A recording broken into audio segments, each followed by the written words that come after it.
Hello, everyone, and welcome to EUphoria Season 4, Episode 8. Today, our guests are none other than Norskeren and Xerxe.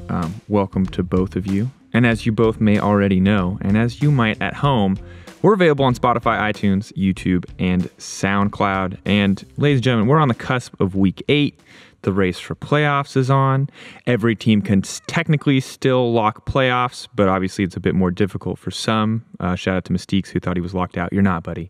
It's just a ridiculously complicated situation that I don't know the specifics of, but yeah, there's a theoretical possible world where you can make playoffs. But Splyce is already locked in, so you guys are cozy. You guys are comfy. How you feeling? Is like the pressure off? You're like, ooh, we made playoffs, we're fine? Or are you guys like, oh, I guess we have to fight for top 2 now? Yeah, I think it's like that. I think we thought we were gonna make playoffs for sure, but our goal is top 2, so that's what we're stressed out for. You know, we're not like relaxed because we made playoffs. So yeah. Why top 2? Why not 1? Well, you know, you want to have like realistic goals, and since we lost 2-0 against the G2 already, I think it's kind of impossible to get the top 1 spot. So yeah. If you guys hadn't already lost to G2, do you think this is like a mentality that every team has where it's like, we can beat all these other guys except for G2, like no one can beat them? I think it's a lot different in the best of 1, yeah. Like if you play best of 5 against G2, it might be a lot harder. Fair. I think best of 1, that feels like there's always hope. Before we get into like the thick of things, which as many may have guessed already, we're going to talk a lot about Splyce today, a lot about your ambitions, maybe a little bit about G2 as it's inevitable. But first, Norskeren, can you give me one of these? Can you give me a throw that right up there on the awkwardly on the table? I just put my foot on the table for those wondering, because the prompt that I gave to both wonderful Splyce boys today, as well as to Froskurinn and myself, was that we were gonna have a flex off. And now, Xerxe, I feel like you might be under equipped for this. Am I supposed to do this? You put your shoe on the table, Xerxe. It's really tough if you're wearing very tight pants. Very difficult. There you go, Norskeren. So I know you're like a sneakerhead and a little bit, hype beast is probably like, people probably getting tired of that label already, but you're like, when did this come about that you became such a sneakerhead / streetwear enthusiast? And because I don't think many people appreciate that watch our broadcast that like, because you wear a Splyce jersey and sweatpants every day. But every time you wear your shoes, you match your shoes to your keyboard. I mean, yeah, I think the reason why I got the pink shoes is kind of, I just think it looks like kind of stupid and like funny. And I think like laughing is like one of my favorite things, of course, because I mean it's always funny to laugh, and that's also why I got the pink keyboard, because I mean it looks stupid, but I just think it's funny, and yeah, that's kind of why I got it. And I guess sneakers and like streetwear and stuff like that I got into recently, I guess, by like getting into, you know, when you listen to a lot of music, you watch music videos, you look at like what the celebrities are wearing, and I guess it's like a thing that's like really popular with like almost everyone now. But yeah, you get kind of influenced, and it feels kind of good to like have a like an outfit, or you know, you look good and you kind of get more confident from it, I guess. And yeah, you even have a have you noticed his phone case? Yeah, how he has the Air Max phone case. Yeah, he has the 97.1 Air Max phone case. Yeah, it's a custom, but yeah, I think it's so. You have a custom phone case. I mean, they don't make those, you know. What, you picked Air Max for your custom? No. It's the Sean Witherspoon 97.1. So it has a 97 upper and a 1 Air Max bottom. All right, it's a very custom shoe from a designer. Super lost at this point. It's important to clarify. So what we're talking a lot about in streetwear is just like, I won't call them super high-end fashion brands, although many of them are becoming high-end. I think they are at this point. Maybe they are, but we're talking a lot about shoes. Is something that Froskurinn loves the most. I won't contest on that. Something I enjoy. Something you. I don't know if I could keep up with Norskeren. Norskeren also very much up there. Xerxe, I'm curious. You're kind of the odd man out here. I feel like you represent. Yeah, I mean, I feel like I'm kind of left out here. Like I have no idea what everybody's talking about, so I'm just chilling here. I'm just waiting for the subject to end. I feel like that shares me. Do you have any interest in any of this? Like, do you look at Norskeren's off-white pants? I think every brand for the record. Everybody in the team has like asked me like, dude, why are you still wearing the tag? You know, like, did you steal these shoes? Like, I got some. And, yeah, but they're like, dude, that looks really stupid. And I'm like, no. Are you the kind of person, Xerxe, that would like spend a bunch of money on clothes, or are you just kind of like, I'll wear whatever works for me? I'm chilling. Because like your outfit right now, you're looking good. Like you're looking fresh. Don't get me wrong, but it's obviously not like. Because it's not $500 pants. No, yeah, that's my point. It's like, are you the kind of person that would like spend money on fancy clothes? I mean, not really. I just feel like you can get better looking. Like, okay, maybe you can get as good looking clothes as the expensive ones, like for a cheaper price. And I don't see the point to spend that much money on clothes that you're probably gonna throw them away in 2 years. It's probably a bad hobby to have, like what's it called, investment-wise. But I mean, it's not an investment. Let's be clear. You're not making money. In defense of both, I totally understand where Xerxe is coming from, because there are just about what you prioritize, what you're going to spend your money on, what you want to invest on. In Norskeren's defense, I do think that clothing can be an investment in terms of like how you showcase your personality. It's like wearing art, especially how I feel about like sneakers and high-end design. So I totally get it. That's not your priority. You'd rather spend your money on like food or video games or anything like so that. that's my follow-up is then what do you spend your money on anything, Xerxe? Or are you just kind of like you're chilling? You play Xerxe is like, I own 3 Are tigers. you like, in my experience, there's pro players who like spend their money like crazy, and there's pro players who just chill, like, right, like you live in a gaming house or an apartment, you play League all the time, you're saving and you're building up for whatever your future holds. But are you the kind of guy that spends money? I mean, the most money I spend on food, but other than that, I'm pretty much just saving it for investments later on. Yeah, not pants. Not pants or like shoes. To be fair though, I would just say pants. I'm not gonna lie. I do have a question, because this is kind of weird. Splyce are a fairly young team in terms of your guys' ages. I think the oldest is Kabe. He's 24 now? I think it's Chachi. Chachi? Okay. But otherwise, you guys are fairly all young in age. Is there ever like a fear or a conversation about what you guys are going to do post being professional players? Ooh, we're gonna go there. That's deeper. Well, the thing is you guys are like in the heyday of League of Legends right now. Like, salaries are really strong. The safety net is really good because the ERL leagues, the academy leagues have always been built out. You can actually get a decent salary playing on a challenger team as well as now. Or a Turkish team. Don't forget Turkey. Turkey's important too. True. And as well as playing in now a not franchise league in terms of terminology, but a very secure position. So are you guys thinking like, you're going to buy a house? Is it you're just taking each day as it comes? Like... Well, I think I'm in my early career, kind of. Like, it's only my 2nd year. So, like, I'm not really thinking that much of, like, what I'm going to do after it. But I've thought about, like, what I'm going to study and, like, what I'm going to do. But not that much, because it kind of, like, scares me, you know. Because it might be, like, in 5 years. It might be in, like, 1 year, you know. Maybe I have a bad year and I just completely... Do you think it's that scary that a single year can end someone's career right now? Yeah, I think so. I mean, you never really know. It's kind of the instability of the career, yeah. Is that just because it's so competitive that there's so many hungry guys behind you, or that the teams are just that cutthroat? I feel like it's a bit of both, because like right now in Europe there are a lot of really good solo queue players, and then you have the national leagues as well. So like there is a lot of talent. So if you don't keep up with the LEC or the league you are in, you will get replaced eventually. Do you think this is something unique to like Europe and China and Korea that have these large populations of players that are flooding in? And do you think that this is a problem that NA might face or might not face? Because I think that's always the complaint, is that everyone looks at NA and is like, where's the young blood talent? And you have these names that pop up and everyone grabs hold of them. Yeah, well, it definitely helps to have like a much larger base, like player base. And the thing is, like, we have like the national leagues as well, but in NA, like, I'm not too sure what they have. I mean, I know they have the high school, like, collegiate. High school, uni, and challenger, I believe, or academy. I think it's academy. Yeah, the academy. It's called academy. It was called challenger. But I feel like in some of the academies, there are just old players from LCS from like previous years, or like even imports. So I call it a parking garage. Yeah, so like you're not even like retirement home. There's an appropriate term for these. Yeah, so you don't even have talent coming in the next year. So yeah, I think I saw a stat or something that was like half of the US player base is in NA, or like there's something like there's only like half of what the EU has, and that just kind of shows like how little like talent they have. And like the only players I really see like that rise from academy are like they get early picked up from like maybe C9, or I saw some Optic players maybe, and they just get chance on LCS, and they might like be good at first, but then they maybe like practice with the main team for a while. And I think that's the only like way NA breeds talent is like if they just pick up a player on their academy team and like invest on them really early, because there's not really like challenger leagues like we have here in the EU with the Spain league or the French league and etc. So how did you, because I mean you guys kind of predate the ERLs in its current formation. So where did you guys come from in terms of your early on career? Because again, very young players. You weren't here. I know. I know. But you're young here too, so you don't know all the little back. Yeah, let's go.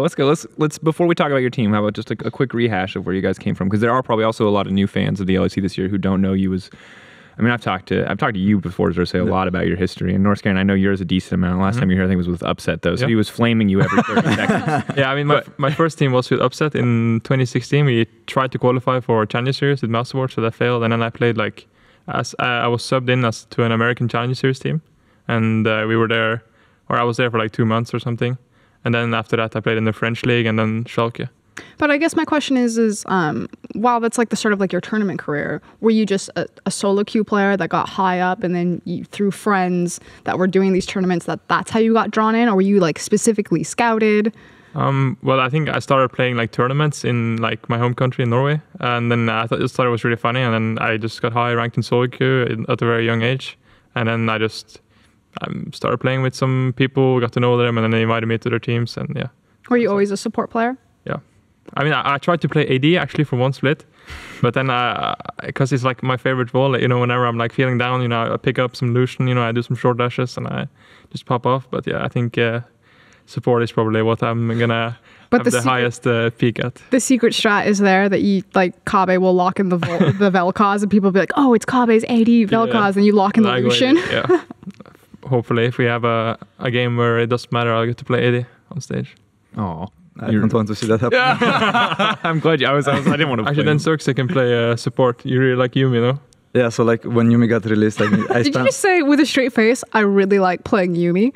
Yes, I actually do. Oh, so when the champion got released and it had like 35-40% win rate, I was like, no, I don't believe those numbers. I have to make this champion work.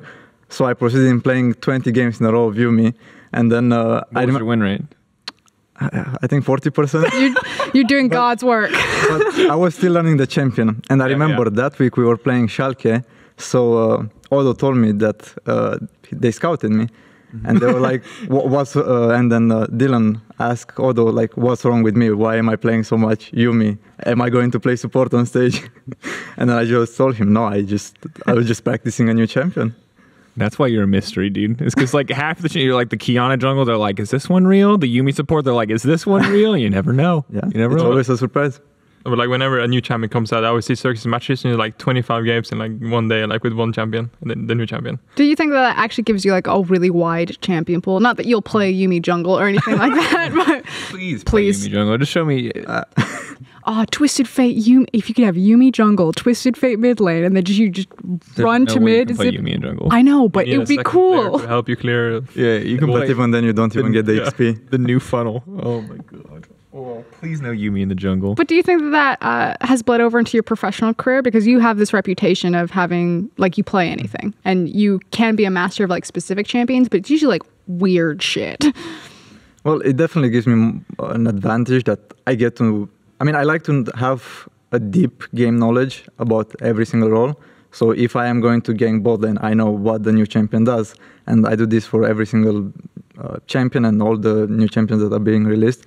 So I know that what they're doing instead of just having to go into the game in loading screen and then just type on YouTube new champion or what do the spells do. So yeah.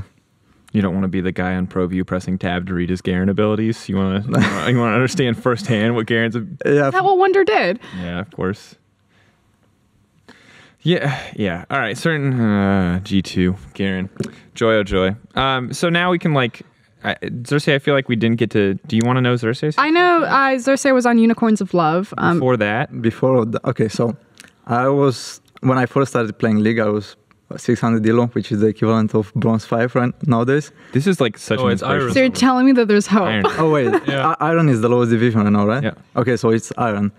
But basically, I got Challenger at the age of 13. And from 13 to 16, I was pretty much just a solo queue player. Then I got recruited by a Turkish team, and I played for Dark Passage for 1 year at 16, where we actually won the split surprisingly against Supermassive.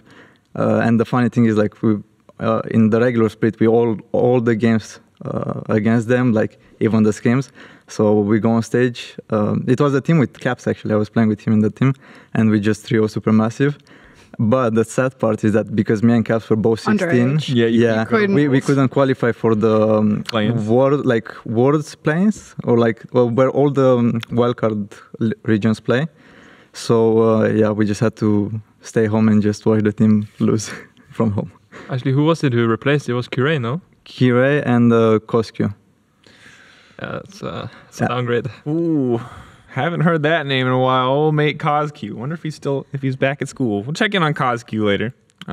Maybe never. Actually, I take it back. Koskyu, bless him. It was a rough split. Wait, so did you guys always know that you just wanted to go pro? Like that was the goal from? Yeah. I knew since a young age. Like since I pretty much a challenger.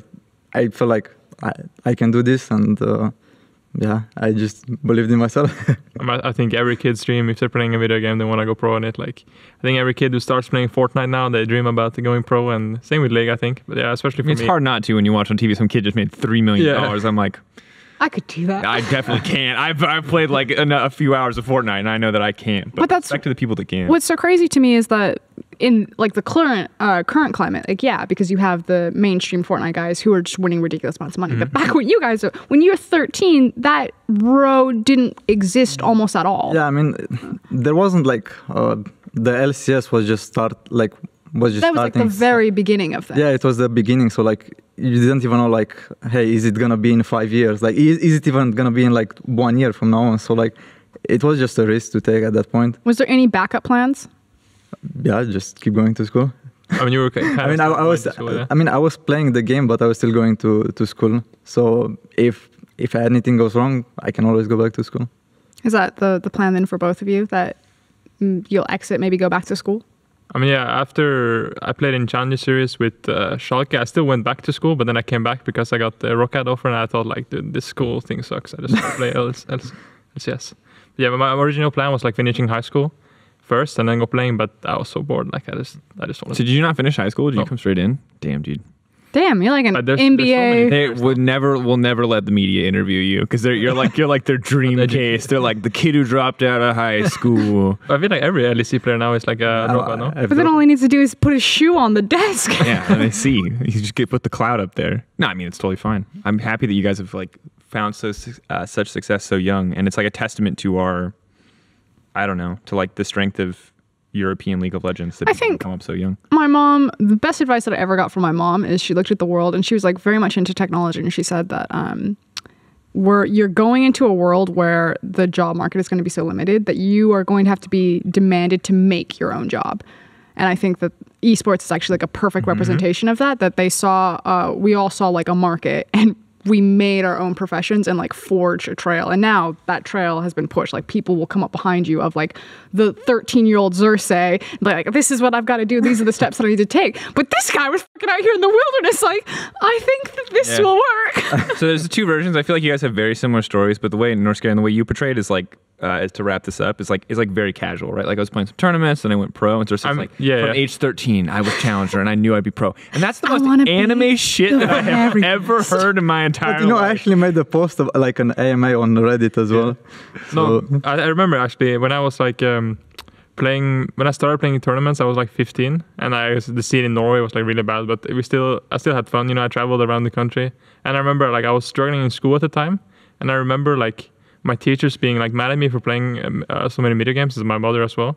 And I was like telling them, but like, I'm making a career out of this, or like I'm having so much fun, and like this is like what I want to pursue. I remember I had that conversation, and yeah, it didn't really go well.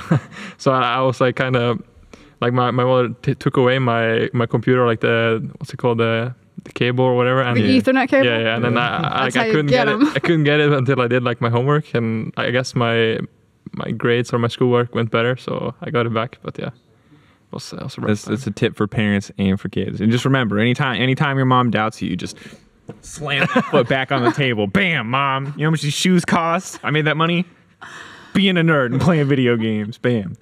Oh, I love esports. Thank you, gentlemen. Yeah, thank you for that. All right, let's talk a little bit about Splyce then. We got a little off topic there at the start, but that's honestly one of my favorite things. So split so far, I feel like has been, I would consider it a pretty good split. I think it's an amazing split for Splyce. Yeah, all right. So like, Frost, give me the TLDR of what you think, and we'll let them correct. Analytically, so here's my thing about Splyce. I have passively observed Splyce's organization, and it's not necessarily your guys' Splyce. You're on Rocket, you were on UOL, but for the longest time, Splyce has just been like a flat line, like always there, but you didn't really see that there was a pulse. 2016 was like the heyday. They went to Worlds. That was like the Kabe, Mickey, the Danish roster. As I list Mickey, like the non-Danish player. He was an honorary Dane. He played with 4 Danes. It's fine. And then suddenly you guys joined the roster. I think that there was a lot of question marks about humanoid. And I remember coming into spring, Vedius and I got into an argument about whether the changes that Splyce made on this roster was actually an upgrade or not, because humanoid was such a question mark, and that it was probably going to be, okay, Splyce will be the gatekeepers to the podium. They'll be 4th. They'll never get it. And now this split, has Splyce ever been like just second?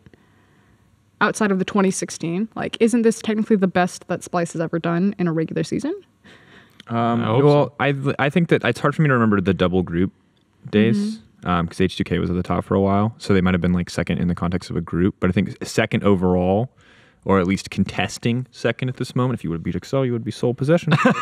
Different discussion we can have in a few minutes. Yeah, I mean, I think that this is the strongest that Splyce has ever been, and for me. I'm curious how the split has felt to you guys, because like I think it's always easy for pro players to just look at the next step, right, and to not like take a step back and look at how much improvement has happened. Because like you, Mr. Anime Ambition, and you, same Anime Ambition, just a little bit more casual, are like always going to be like, where do I become world champion? It's Ash and Gary. What? That's your anime reference? It's a Pokeball, right? Yeah, he got it. The only anime I've ever seen, or yeah. Wait, watch anime. Okay, we're going to come back to that because I have a very important question regarding that we'll bring up at the end. I will pose it as if I asked a Twitter question, but holding on to that. Lame anime reference. We could have totally gone for My Hero Academia. We could have gone for like Sword Art Online. I don't watch any of those. I watch Pokemon. Could have even gone for like Naruto if you want to go classic. That's fine. But anyway, let's sort of say from your perspective, how has the split gone for you guys? Like, do you feel like you guys are constantly improving, or does it feel like other people around you are getting worse? How did it feel from your perspective? Okay, so for my expectations, it definitely like my expectations were gonna make playoffs for sure. But contesting like for top 3 is always a dream, like a goal. But it felt really difficult coming into this year because like there were so many good teams. Like you looked at the Misfits roster, like all the rosters at the beginning, you thought like they're gonna be insane, right? And then with Splyce, like we had to get a rookie millionaire. We had to, with Norskeren coming from Rocket, I knew he's good, but yeah, I mean we didn't have like the strongest roster on paper compared to what other teams had. So. Yeah, I just feel like for this year, I have to put a lot of work to make sure that I become like the voice of the team, and I can lead the team in game and give a plan on what we're supposed to do. So yeah, I think I managed to do that, and I think everyone in the team has managed to exceed my expectations, and especially Norskeren and Humanoid, they've been insanely good. Do you feel comfortable talking about some of your guys' comms? Because, spoiler alert, and we may have to edit this out, we listen to your guys' comms. And it's probably why so many people on the team have, like, your pathing is very good, but a lot of the casters on the team hold you in very high regard, because listening to the comms, it's very clear how fundamental all of the pieces of Splyce are, but especially you, Xerxe. And I'm always just curious if Splyce will ever, not necessarily release what you're saying, but give credit where credit is due to how influential you are. I mean, I think his pathing is very, like, he tells exactly what he's going to do, and then we tell what we can do, and then he makes a plan, like, with us. So like we kind of give him the information that he needs, and then he just makes a plan for us. And yeah, he's the carry of the early game, I would say. I mean, I don't feel like I'm the carry. I mean, the thing is like it's a plan maker. It's a mutual thing. Like they have to provide me the info, and I have to work with the info they're giving me. So it's a team effort after all. And I don't feel like this team has really a superstar, because we all work as a team, and that's why I feel like we are gonna win by working together and just planning together what we're gonna do in the game. So you said that this is like kind of a burden that you put on yourself. You're right. Like I want this team to succeed, so I'm going to be the person that does this. Is this something you talked about with the team, or is this just kind of like something you just started doing and you said, "Hey, I need this information from you guys," and people followed? Was this a plan? How did this like come about? I mean, to me, it came kind of like a realization throughout mid split that if I don't make it to Worlds, I know how bad I'm gonna feel afterwards. Because like the past 2 years, I've missed Worlds, and I just know that I'm gonna go home and chill for like 3 months. But I'm not taking that time to relax. I'm just looking at Worlds, and then I kind of get depressed because maybe I could have been there, maybe I could have been playing, and I just love playing this game, and I always want to be better. So I was just thinking of that bad feeling that I'm gonna get at the end of the year if I don't make it towards. And I realized I need to maybe step in like even more, talk to the team, like make sure that we all want to go towards. And if we don't put the effort, these are the consequences that are gonna happen if we don't do that. If you had to dedicate like a leader, a shot caller, whatever the positions are, a superstar, like where would you divvy out who gets what? Like if Splyce are a car, who is what piece? Like who's driving, who's putting the directions on? Who's like the engine? I would say Xerxe is the driver, but then what do you call it? The framework? Yeah. The thing that holds the car up, I would say it's me, and then the wheels are actually the engine is Kobe. Kabe. And then we're the on. seats, Vishichachi. And you know Comfort. and you can't really have like a nice car ride without the radio. So I think Humanoid gets the radio part because it's the icing on the cake. Okay, That's amazing. What did you learn? I love it. Thank you for bringing that down. I mean, But my question for you on your car metaphor, what did you just learn about Splyce by asking that? Because I learned absolutely nothing. I get you being the framework, you being the driver, and Kabe being it's the not engine. really, not me being the framework, but like kind of. You're the glue. I would that say, holds it. yeah. I would say that like I'm kind of a cheerful guy. I love to laugh. Try to keep spirits up. If you're having like a rough scrim, I would say like I'm the kind of person to try to make the mood better. And what I got if I'm defining roles, if we're on like a family car trip, right? Like Xerxe is like dad, he's driving the car.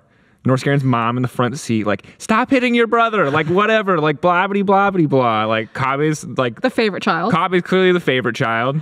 Vizichachi's like The dog. Chachi's an uncle. Chachi's like the uncle. Chachi's totally the uncle. And like, at what point? I don't know what humanoid is. Someone's a dog in the back. Yeah. So you have one kid, you have an uncle, and is humanoid the dog? Like everybody's happier when humanoid's around. Maybe you're the dog. I don't know. All right, this is a terrible metaphor, and we've gone too far. No, I feel We'll like invite it's LS on one day, and he'll be able to like up the game. He'll bring us back to like who's what Pokemon for what reason. But okay. I appreciate that metaphor. Thank you. All right. I don't feel like I learned a whole lot. Can I ask them? I feel like I did. Okay. Can I ask them about their development plans? Follow up. Yeah. Okay.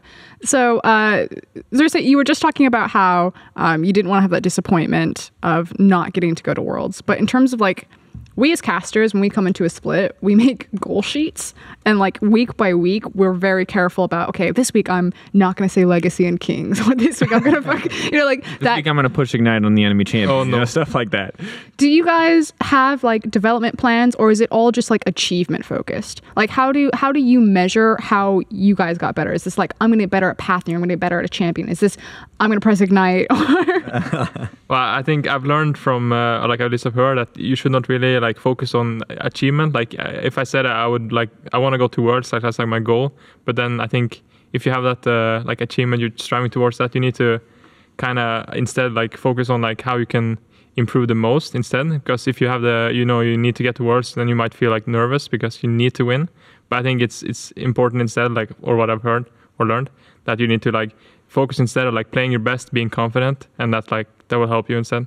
And I remember we had like a speech before our Fnatic game because I think Xerxe was the one who made it, where we're like the reason why all these like top players make Worlds every year is because they're really confident in themselves. They are good players, and there's not necessarily like a huge skill discrepancy or whatever between like other players, but like what really like sets them out through others is like the confidence. I think like being able to play with confidence, like that's like a really big like matter because it makes a player like completely different. So do you think then that your development has been about like your mental game? Yeah, I think so. I think it's been very important because Yeah, we've had like a kind of a mental coach in Splyce now for a while, and like focusing on like being more healthy, because I've not really been very healthy, and Xerxe has been going to the gym a lot recently, and he's become more healthy. And I guess everyone in the team, we drink smoothies. We don't eat pizza every day. We're not we're kind of budget OG. You still eat pizza sometimes though, right? Yeah, of course. But yeah, we're not we're kind of the budget OG with the health thing. But yeah, I think it matters a lot, and yeah, I think it's what kind of been focusing on. We're healthier boys now. Yeah, that's good to hear. And I like kind of the development of team infrastructure, because I do think for like the longest time, from visiting team houses back in 2017, even like 2018 to a certain degree, it was a pretty yikes. It was pretty much like what I would imagine if I were to move in with my 6 friends from like the start of college. Is like exactly what the house, like pizza boxes everywhere. People are like, it's like a mess. People are just screaming at each other after scrims. And so like to have that structure, I think is super cool, and to like let it also help you develop as not just as a team, but as like individual people is awesome. And is something about esports that I just in general love. So overall, team is improving. Things are looking better. You guys are now kind of like vying for this buy. It feels like that feels like the thing that you're chasing and that you're working at. What do you see as like the next step? Froskurinn talked about setting goals. Like what is the next step for Splyce as a team to make sure that you knock Fnatic down a peg and like secure this buy spot, secure this guaranteed trip to Athens? Well, the goal right now is obviously to just secure the top 2. For that, we obviously need to win all of our games, including the one against Fnatic. So I don't think we need to win all the games, but like the most important one is the Fnatic one, and as long as we win the same amount of games as they do and we beat them, so it's fine, I think. But you got the rules on lock. Yeah, I've figured it out. I've looked at the schedule. I've done some thinking. Because he's the car frame. He holds it all together. Stop, please. But yeah, I would rather just win all the games. So for that, we just need to put even more effort in Scrims, because like I feel like the teams you see on stage every week, it's kind of a reflection of what happened the previous week in Scrims. Like if they perform bad, it probably means that they had a really terrible week of Scrims. Or like you can even get bad habits from Scrims, just dying too much on side, or like farming, skipping some camps, or like all those little details that happen in Scrims are gonna show on stage. So our goal right now is to make sure that those mistakes don't happen in Scrims, so we won't repeat them on stage. In terms of, and you guys don't need to reveal any of your strategies, but how do scrims go for Splyce? Do you guys go in with like, are you trying to practice specific compositions? Are you trying to practice playing side lanes? Are you trying to practice just your communication? Like when you guys go into a scrim, do you guys have a clear set goal and then you just through muscle memory try to grind it out? Or do you just take each scrim as it comes and you're just trying to acquire experience? Usually at the start of the week, we kind of have a plan based on what happened in the weekend on stage. So, for example, if against Rogue, where we had like a 9k lead at 15 minutes, but it took us 20 more minutes to end the game, we basically had a talk about that. Hey, we have this lead. Like if it was G2 or Fnatic, they would have ended the game in 10 minutes. Why does it take so long for us? So we're going to review the game, we're going to talk about it, and then go into the scrims. We're going to try to get those leads again and just try to play even more aggressive in scrims so we can learn how to actually end the game.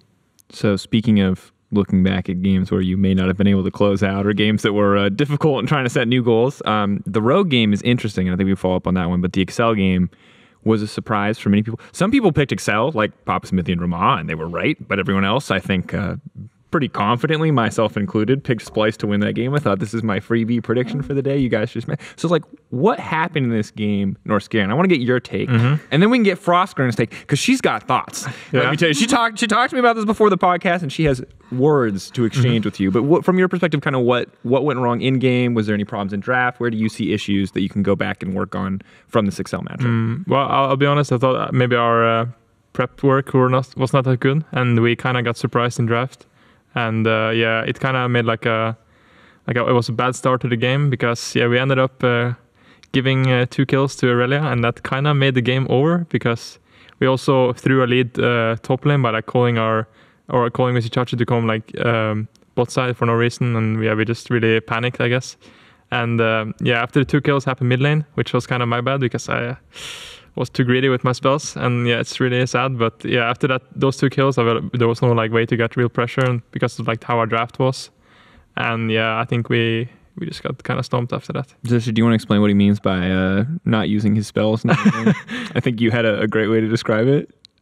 I mean, like Norskeren said, our prep, like draft plan, wasn't the greatest, but yeah, I feel like Norskeren just tried to keep his ignite for the next game against Rogue.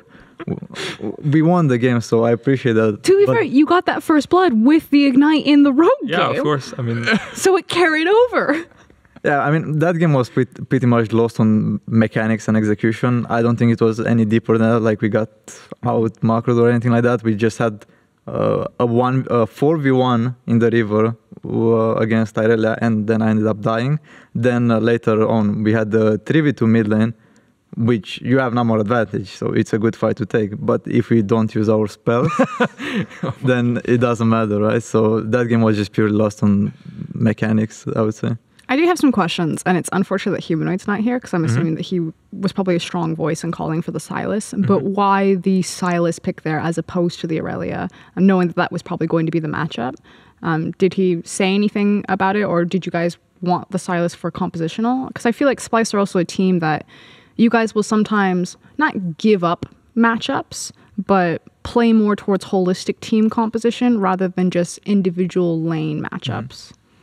well, I think sometimes you can do that, but in this case, I think we were kind of just like not expecting it. But I think we were probably fine playing it otherwise because it's winnable. It's not like it's like unplayable and you like can't see us. But I think after especially what happened, it's pretty bad. But yeah, I think we just I guess we were too greedy in draft, and we should have seen it coming.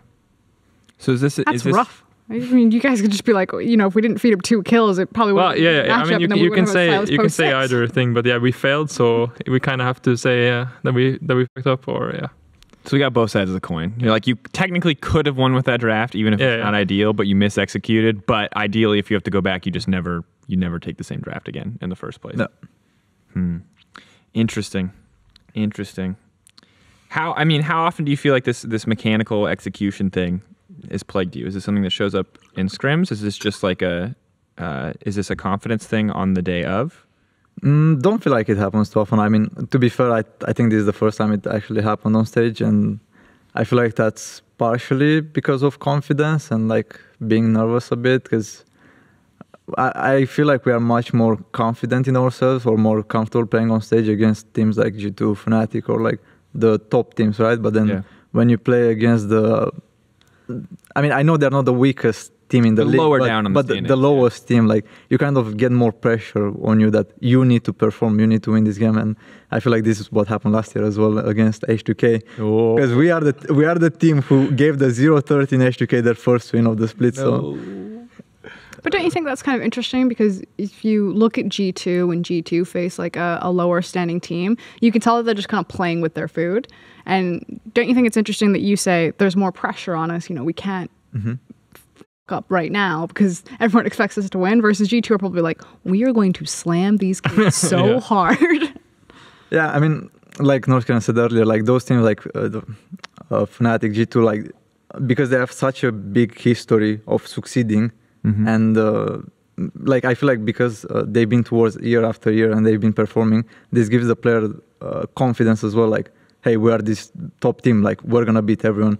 So I feel like that definitely helps them go into the game. And I feel like G2 is a special case as well because like they're just so talented and insane at the game.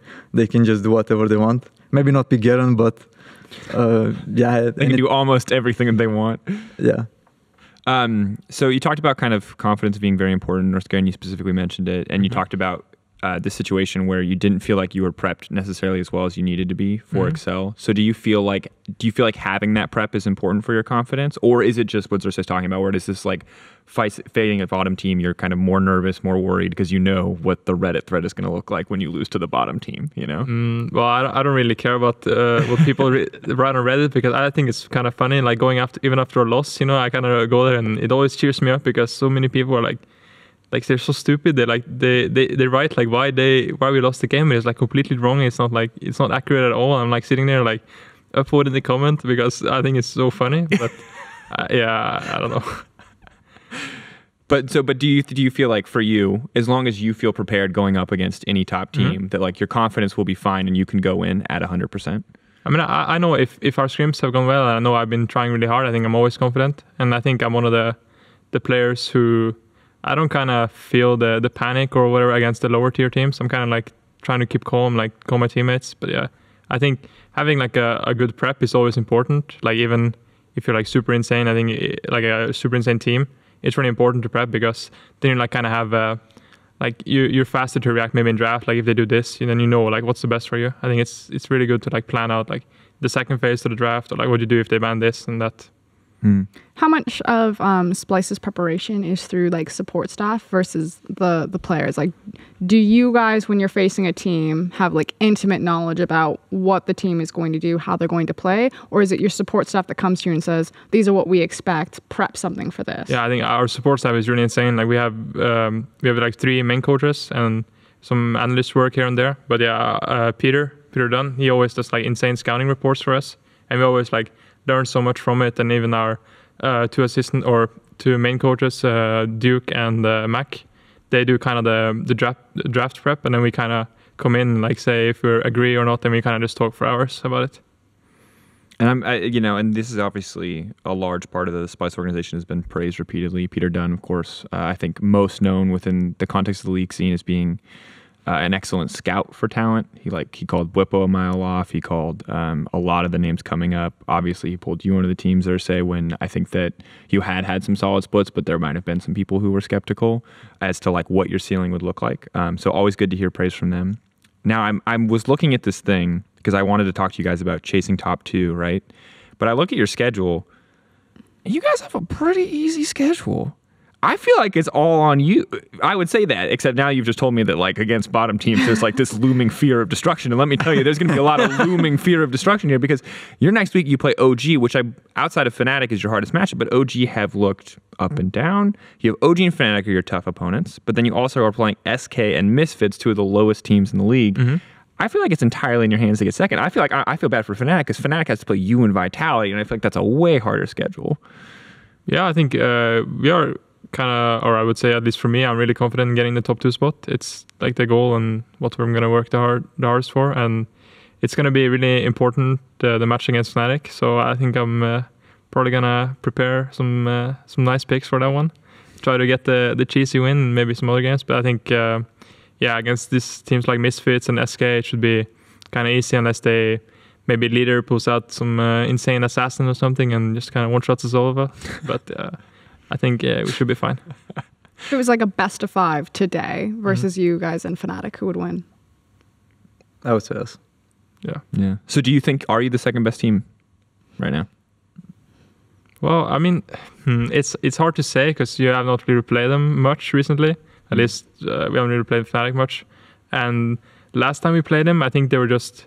It was kind of like at the time where we had the confidence boost from the speech from Xerxe, and I felt like, I was playing like a really good matchup bot, and I just realized like that this guy is like really trolling, and I can just kill him. And I just did like 5 times. And I also went for some plays that were like kind of too confident. But yeah, the thing I need to do now is like kind of find the balance, try not to be too confident, so like I don't run it down. And I think it would be fine playing against Fnatic now. Like I would be really confident.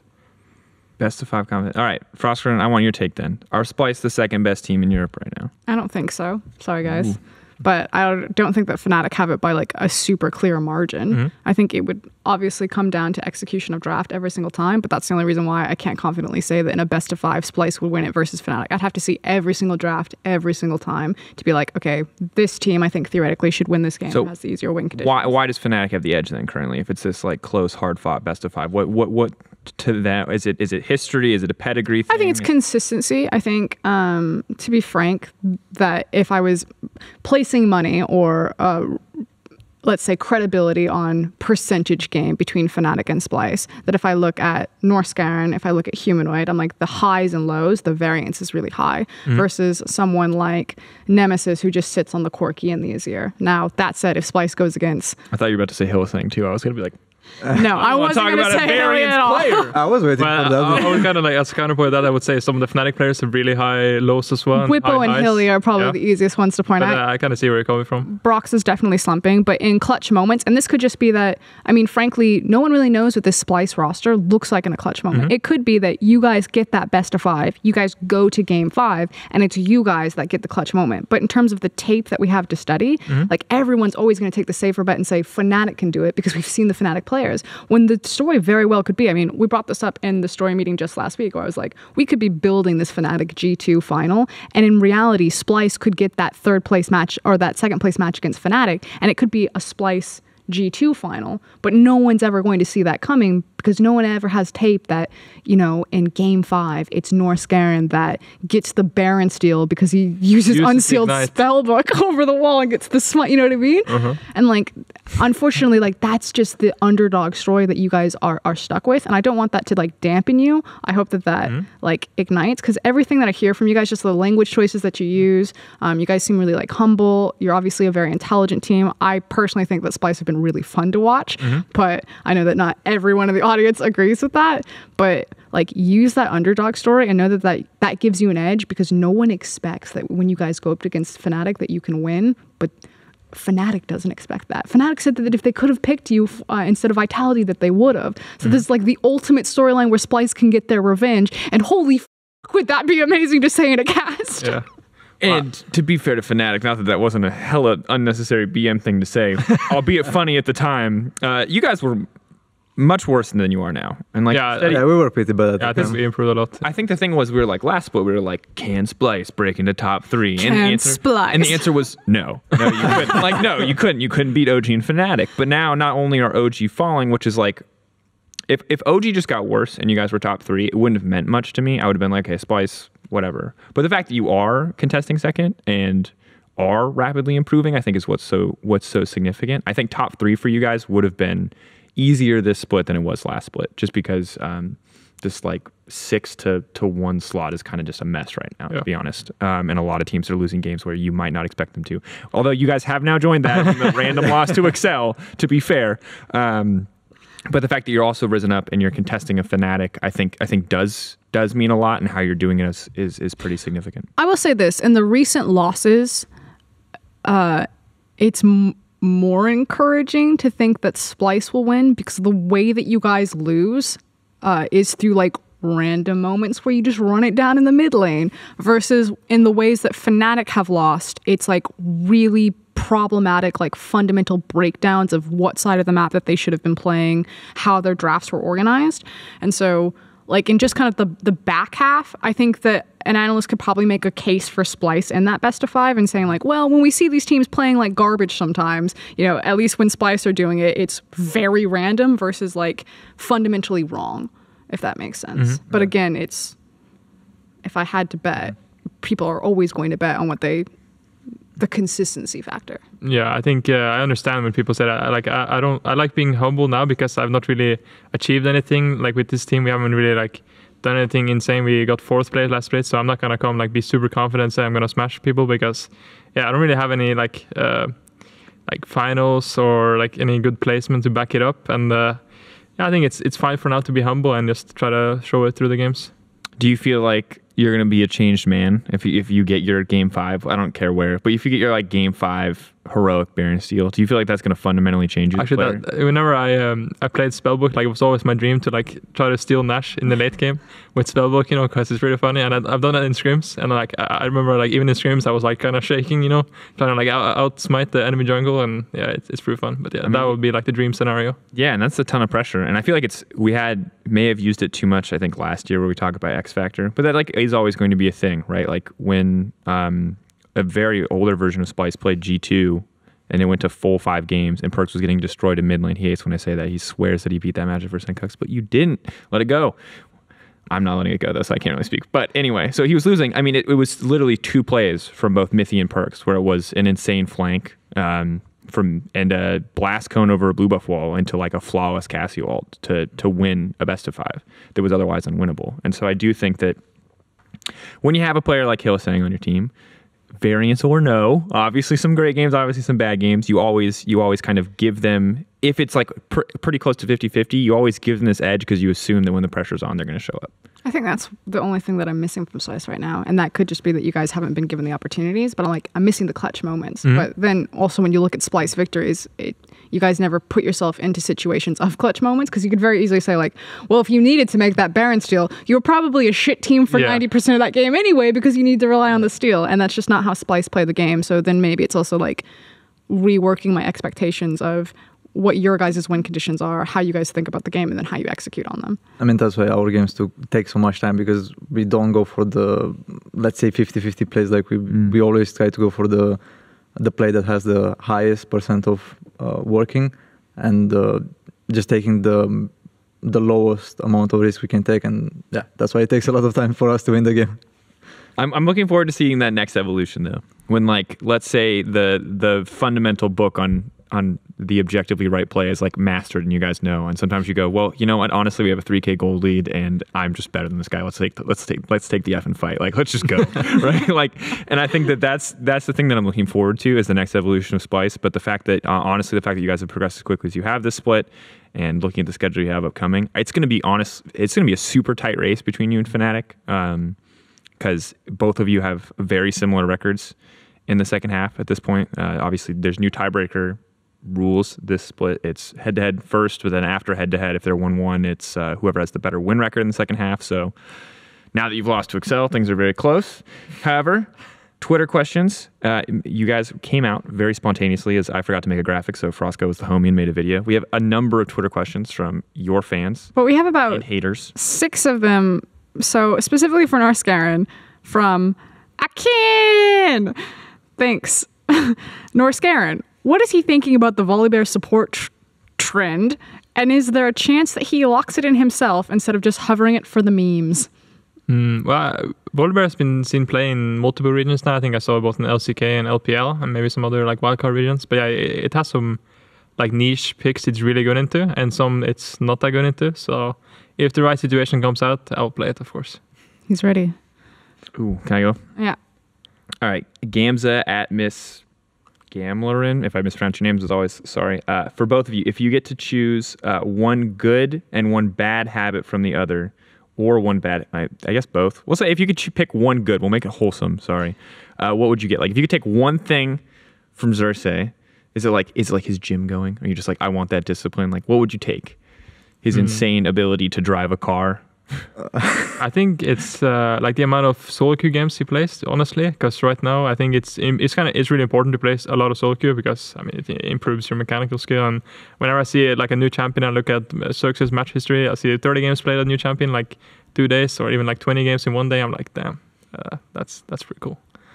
But yeah, sometimes it's pretty exhausting. Oh yeah, I can't do it, man. I could never be a pro. Solo queue's rough. There's a lot of abuse verbally that just happens there. It's not nowadays. Yeah, especially when you're as bad as I am. So it's tough. But what about you? What would you, if you could take any trait from your boy Norskeren?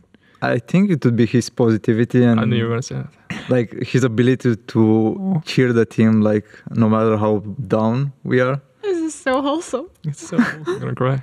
All right. Okay, this guy may or may not be a very hardcore Splyce fan. There's some passive aggressiveness here. Oh shit. From RSS Abob. Does it bother them to always be called boring, safe, or slow by casters and fans, whilst instead they play one of the safest and best calculated games which would have rivaled the LCK Vision meta back in 15? Okay, so I just want to start with not clear who this guy supports or agrees with just at all. How do you feel about the slow label these days? The slow calculated. I mean, in a way, I understand why we are labeled as the slow team, and we are obviously playing slow, so it's not like we can deny it and be like, wait, we are playing aggressive like G2 and we don't deserve the title. So sure, I understand where these comments are coming from. But to me, what matters the most is what gets us the wins and what works for us. So like for me, if I get to finals with this playstyle, I don't care if we are the most boring team, the slowest team. It matters what gets you the win. If I have to pick, like if I choose between getting third place, playing fast, and then getting second, playing wave clear, gathering storm, like dude, I'll take gathering storm every day. Like dude, I want to get those dubs. All right, there's a question in here. I'm going to find it one more time, but it's a shoe question. People really want to buy Xerxe's art. Oh, yeah. Where is Xerxe? Actually, let's start with that one while I find the shoe question. Where is Xerxe.com/shop so we can buy your art? Would you ever consider Would you put it on a t-shirt or shoe? Not a shoe. What the way too hard. I can consider it, but I'm not too sure at the moment. Consider. I mean, I'm just not too sure if like those people are actually serious. Well, yes, Splyce. Okay, sorry, Xerxe. Splyce, you and me right here. A marketing opportunity. This guy, take his pictures, put them on clothing, sell that shit. Yo, actually, it would be some pretty. But who would buy that? Like, no, like honestly, buy it. I would honestly buy like just a plain white T-shirt with like just like a square like one of your art. It's like actually so. I mean, you should like have something like really stupid on, and you put the $500 price tag, and you're gonna have like some hype beasts like picking it up. It's actually true. That's true. Yeah. And your name is like a great hype beast thing, right? Like we got Supreme, we'll get Xerxe. It's like it's gonna happen, folks. I can't promise it's gonna happen, but I'm gonna kind of promise it anyway. We're gonna make the Xerxe. We should make. If Splyce doesn't want to do it, let's collab. We can. I don't know what the rules of I like how contract. you're more excited for this than I am. Yeah, no, that's the thing is I'm going to push you to do it, and you're going to draw. I'm the person trying to exploit you as an artist. Are you gonna be my manager? Yeah, I'm his manager now. Splat again. Ooh, might get in trouble for that one. All right, Norskeren, I can't find this question. I'm gonna Control F it because I'm an adult and Control I'm F. Shoes. Xerxe from, oh God, the charming gent. Okay. What do you think of the current state of jungle?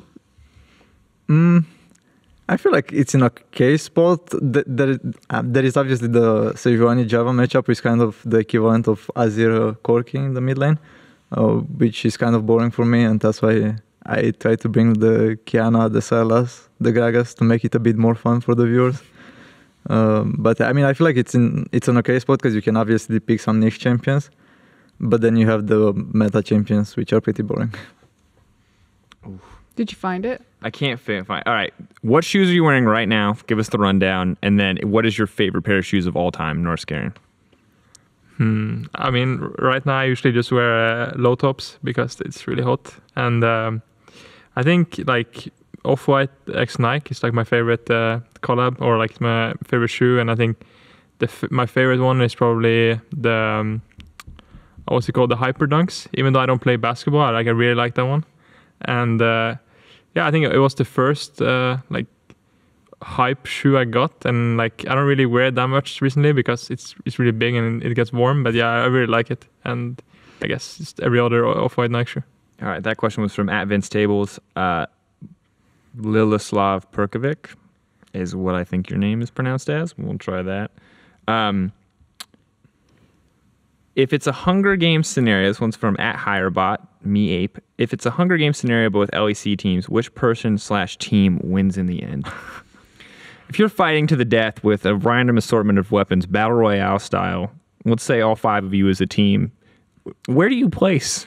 Well, like in the movie Hunger Games, you have to go in the woods, try to survive. But instead of every man for himself. Are you the team that runs in the middle, or are you the team that goes into the woods? I know some teams who run in the middle. Yeah. I'm not going to name G2. And I mean, what was the question? Who would win? Who wins? Yeah, who wins from all the LEC Hunger Games? Like, screw League of Legends. Talk to me about one-on-one physical or like combat. the entire team. Like if Fnatic's a team that's participating in this, if G2, like let's say you say G2 will run towards the middle to try to grab the weapons, Caps and Perks just take off and they're just sprinting towards that. See, the thing is there's a difference here because in video game terms, like if it was League of Legends Battle Royale, I'm not confirming that exists. I don't think it exists. I don't know. Do not tweet me about that. Jesus. All right. But they'd probably win. But in physical combat, they are both not the strongest human beings I've ever seen. I'm just going to remind everyone that Broxah exists. I mean, I've been thinking about Broxah. I feel like he would, like, just because of him, like, Fnatic is going to win. But you also have Cold on OG, and Cold is also at the gym all the time. Sure, but so is Broxah. Yeah, but Broxah's huge. Yeah, it's true. Does Fnatic just win by default? Wait, that's only in hand-to-hand combat. What would you guys go for? Or are you the team that, like, runs and hides? No, I think I actually saw Hunger Games recently. It's a great movie, but not sure what I would do. I think you're run and hide. I feel like I need to think. Play style would transition into like let's find. I think we would just hide in the jungle. I feel like we would play slow. Somehow it would happen. Someone's digging the pit, like laying the leaves down, creating the booby traps. Yeah. Oh my! Who do you think would win the Hunger Games? Is it just Broxah? It's like Broxah just too OP. Broxah We have to nerf Broxah in the Hunger Games scenario. We'd have to do something about him because it'd be a massive problem in an open field hand-to-hand open water combat. Broxah would just win. She's a one-man army. It's Broxah versus the rest of the league. Oh man! All right, let's get one. Oh yeah, let's go from MQ at MQ011. Final question: what is your favorite world song? And what genre should the song be for this year in EU Worlds, if you could pick a genre? What's your favorite world song that's come out so far? I would say Rise. Yeah, I agree. Rise is a total banger, I agree. Warriors was winning until Rise came out, but I was like, oh, Rise is so good. Frosco, your favorite?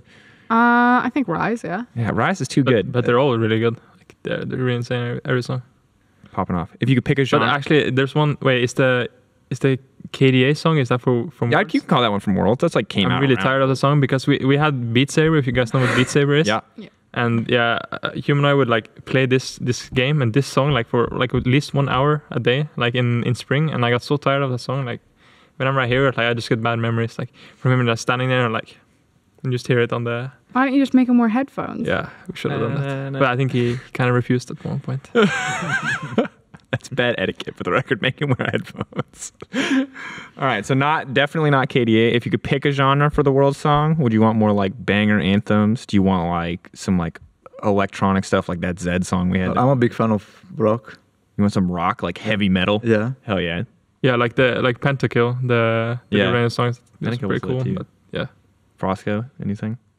I mean, Do you want some just like pop banger? I know you love some trashy pop. I do love trashy pop, but I'm just like, You want your Katy Perry feature? That one. if we had like a Taylor cool Swift. KDA, like amazing, like thing for Korea, why can't we get like Rammstein show up? That would be distinctly German. If our finals were in Germany, we get Rammstein. I think we would do that. But Rammstein, I feel like, are probably pretty impossible to book in this country. I would say so. We'd literally have like 10% League fans, 90% Rammstein fans for tickets. Rammstein fans are ruthless when it comes to buying tickets. Also, Rammstein shows, super cool. Even if you do not like the music, check out some of their live performance stuff because it's actually insane.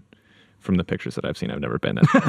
Rammstein fans are all nice people, I'm sure, but y'all look scary. Y'all are tatted up, Which is funny. and like pierced up, and like wearing black all the time. Y'all look like a biker gang that could beat me up, and I just am They intimidated. live in Prenzlauer Berg, and that's like, the hipstery. yeah, if people don't know Berlin, that's like the yummy mummy capital. That's like the people. People call it Pregnancy Hill. You like go there to have children. Yeah. Anyway, It's all like young families. They're pushing like their strollers. They're going to Pilates. They do yoga. There's all the nice cafes, and like Rammstein lives there. This has been the Rammstein versus League of Legends podcast. I'm your host, Daniel Drakos, notable scared person of Rammstein fans and groups. What about your co-host? And this is also Froskurinn, who's much less scared of Rammstein fans. Thank you guys. This has been EUphoria Season 4, Episode 8. Thank you, Norskeren and Xerxe, for coming, for joining. Thank you for having us. I wish you all the luck in the world and going for top 2. Do you want to make a quick impromptu bet that I just made up right now? Is it top 2? Is it, if you make top 2, we did this painting last year, we will paint for you. We will paint MS Paint style, but with real paint, so there's a little more pressure because you can't undo your mistakes. Whatever 2 champions you pick of the games that you won in the last 2 weeks. And if not... And if we don't... And if you don't, you have to paint for us. If you end up in 3rd or 4th or whatever, you have to paint for us. Wait, so we have to paint you guys like... You have to paint a champion for us. Xerxe MS Paint style, which I will then photocopy and print onto a t-shirt and sell. And then we will have the t-shirts. Okay, I'm done. You're down? Yeah. All right, Splyce, if you don't make that t-shirt, I swear I will turn this painting into a t-shirt. Please make those t-shirts. You can like Kickstarter it. I swear it'll work. Anyway, this has been your impromptu bet. If Splyce make top 2, we have to paint for them. Something great. Any champion that they want that they've played in the last 2 weeks. Otherwise, they'll paint champions for us. Based on what we play in League of Legends, it's a game. I play Sivir. That's fine. I play Yasuo bot lane a lot, so I'm just honestly toxic. All right, this has been the show. It's actually over now, I swear. Rammstein, goodbye.